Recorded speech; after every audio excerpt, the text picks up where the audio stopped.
समजलेत ना? तो बॉल रेषेच्या पलीकडे फक्त आला पाहिजे हा, स्पर्श न करता. कसला स्पर्श बॉलला झाला नाही पाहिजे. ओके, चल बाळा. माऊली, तू प्रयत्न कर आधी.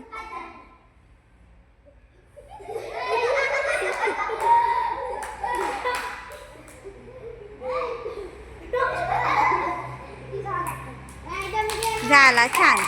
आता तुम्ही बॉल फूक मारून रेषेच्या पलीकडे आणला, पण आता बॉटलला तसं चालणार आहे का? नाही चालणार. मग बॉटलला कसला स्पर्श न करता ती सुद्धा रेषेच्या पलीकडे आली पाहिजे. माऊलीने बॉल इकडे आणण्याचा प्रयत्न केलाय. आता त्याच्यानंतर पुढे कोण आहे? अर्णव, चल. अर्णव बाळा, तसं होणार नाही ते. हा, चांगलं डोकं लावतोय तू अर्णव.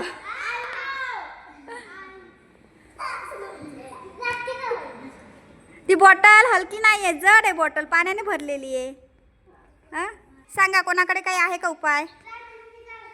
प्रयत्न करा, चला डोकं चालवा. काय करता येईल बरं बॉटल इकडे पलीकडे आणायला? बाळा, ती बॉटल जड आहे, पाण्याने भरलेली आहे, तसं होणार नाही ती.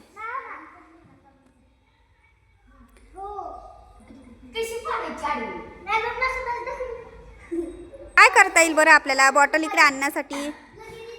बॉटलला तर आपल्याला स्पर्श करायचा नाहीये, मग तुम्ही दुसरं काहीही करू शकतात. पण बघायची की बॉटल फक्त पलीकडे दिसली पाहिजे. त्याच्यासाठी तुम्ही काय करू शकता? बाकीचा काही.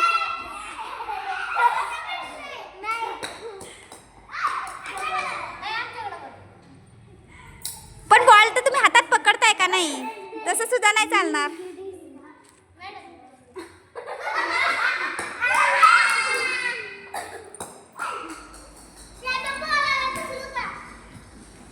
कोणतीही वस्तू हातात धरून स्पर्श नाही करायचा आहे. मी काय म्हटलं तुम्हाला? एक मिनटं. आता मी काय म्हटलं? कोणताही स्पर्श न करता बॉटल रेषेच्या पलीकडे आली पाहिजे. हां, मग मी काय म्हटलं तुम्हाला? बॉटल आपण धक्का लावू शकत नाही, पण बाकीच्या गोष्टी बदलू शकतो. बघा बरं, काय बदल करता येईल बाकीच्या बाह्य बॅकग्राऊंडमध्ये? की बॉटल फक्त रेषेच्या पलीकडे आपल्याला दिसली पाहिजे. वस्तूने कोणी, कारण वस्तू तू हातातच पकडली ना, बॉल म्हणजे हातातच पकडलाय. बाकीच्या गोष्टी बघा की तुम्ही बॉटलला धक्का लावू शकत नाही, बाकीचं काय करू शकता? की बॉटल रेषेच्या पलीकडे फक्त दिसली पाहिजे आपल्याला. बाकीचं निरीक्षण करा, बाकीच्या गोष्टीत काही बदल करता येईल का आपल्याला? हां, काय करता येईल आपल्याला? चला सांगा, कोणाला काही उपाय सुचतोय का?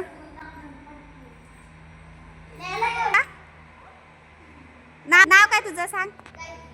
गायत्री. चला गायत्री, काय म्हणाली तू? सांगा. थांबा, गायत्री काय म्हणते बघू. सांग गायत्री, काय उपाय सांगितला तू? सांग की गायत्री. अरे वा, व्हेरी गुड. चला क्लॅप फॉर द गायत्री. गायत्रीसाठी टाळ्या वाजवा. हां, बघा गायत्रीने आपल्याला सांगितलंय की इकडची रेष पुसून ती बॉटलच्या पलीकडे मारायची, म्हणजे बॉटल आपल्याला रेषेच्या पलीकडे दिसेल. पण बॉटलवर फोकस न करता आपण काय करायचं? बाकीच्या गोष्टी बघायच्या. काही बदल करता येईल का? यालाच म्हणतात माइंड गेम.